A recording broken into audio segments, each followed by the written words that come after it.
Hey, it's Patrick from JMP Cycles, and I'm going to show you how to measure your crankshaft runout in your twin cam or Milwaukee 8 powered Harley Davidson. But why would you want to do that? Well, the number one reason why you'd want to do that is if you are going to put gear drive cams in your engine, you need to know what the runout is in your crankshaft. And basically, it needs to be less than 3/1000ths of an inch in order to put gear drives in.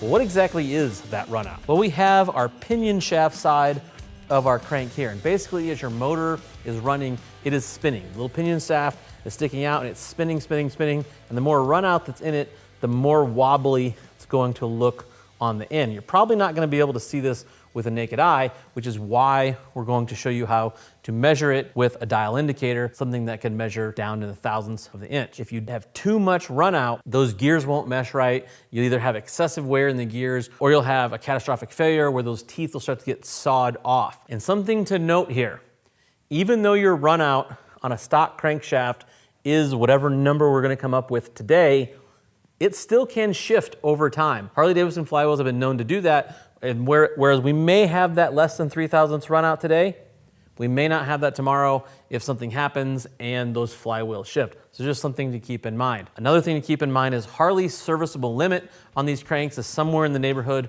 of 12/1000ths. So even though we may have more than 3/1000ths in our engine we're measuring here today, we're still within our spec limit for our good running engine with chain drive cams. Let's get to work and I'll show you how to measure that runout. Okay, to properly do this procedure, you're going to need to access this cam chest here. And we're working on a late model twin cam here, but the procedure is going to be basically the same for a Milwaukee 8 or a twin cam or really even an Evo or a nose cone shovel. But you definitely need to get in here to access your pinion shaft.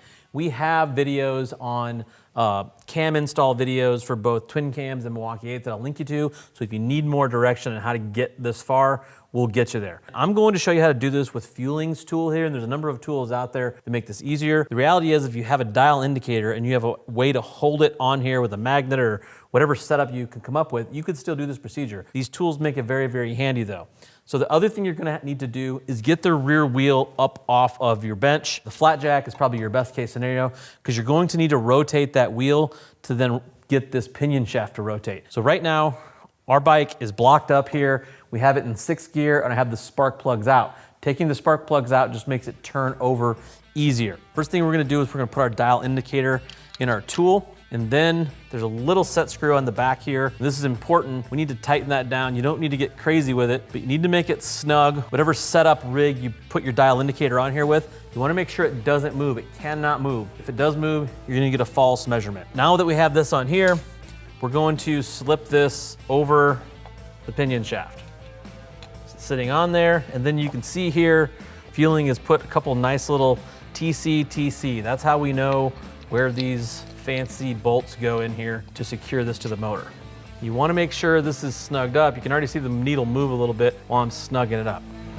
Now we need to set our dial indicator at 0. Now, just because we're at 0 now doesn't mean that's where we want to be.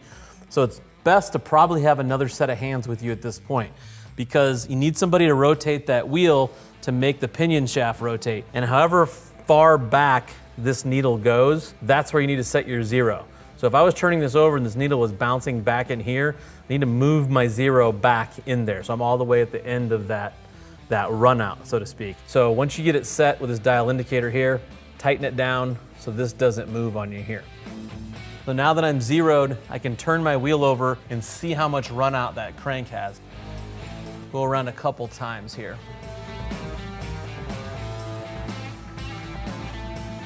That's about the max it looks like. And we're sitting at just about 6/1000ths. There's something else to take into consideration here. They tell you to do when you're using this tool, that's 6/1000, but you're also supposed to add this measurement to it. See how that shaft is flexing? So I got about another thousandths in there. So realistically, I'm probably closer to 7/1000ths on my runout there, which means it would be a very bad idea to use gear drive clamps to this motor. All right, well, now we know that our crankshaft is within serviceable spec, but not within spec for gear drives. So we will be putting chain drive cams in this motor. It's also worth noting that just because you take this measurement now, if you check it again at some other point, these flywheels in the stock motors can shift and that actually can become more out of spec.